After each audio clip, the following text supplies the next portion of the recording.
Oprekelj. Najbolj znano ime za to glasbilo je oprekelj, ker pa je precej podoben cimbalam, so mu v Prekmurju na primer rekli tudi cimbole, cingole ali male cingule. Oprekelj je sestavljen iz lesene rezonančne omarice.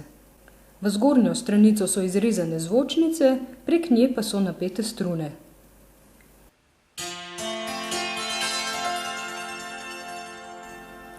Oprekelj je bil v preteklosti razširjen po celotnem slovenskem ozemlju, vendar se je tradicija igranja nanj po drugi svetovni vojni izgubila. Ena izmed tistih, ki igro na oprekelj na novo obujajo, je glasbenica Nina Volk. Nina je sicer pianistka, igranja na oprekelj pa se je naučila sama. Igra ga samostojno, pa tudi v družinski godčevski zasedbi skupaj z violino in kontrabasom.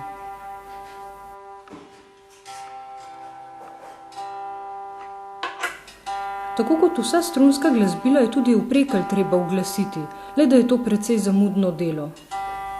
Glasbilo, ki ga vidimo na posnetku, ima 27 skupin strun. Da je jakost večja, vsak ton zveni s 3 strunami in te morajo biti popolnoma enako uglašene.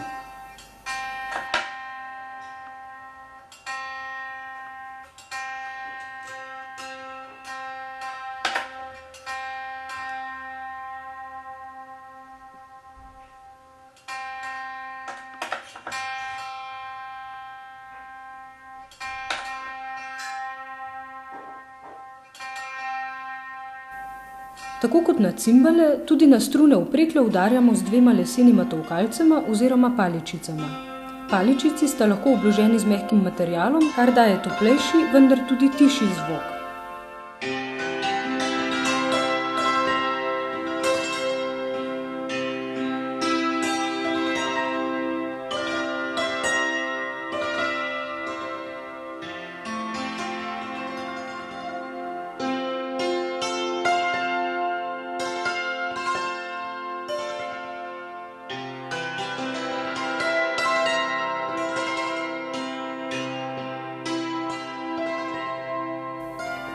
Na oprekelj lahko igramo na 2 načina.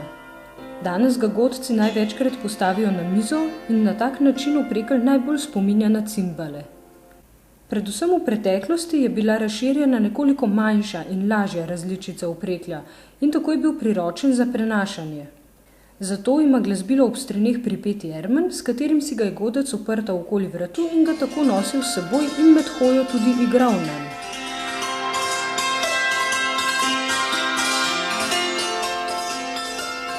Poslušamo vrbiško plesno vižo. Na opreklju je možno igrati samo akorde. V takem primeru melodijo igra nek drug melodični inštrument, na primer violina ali klarinet.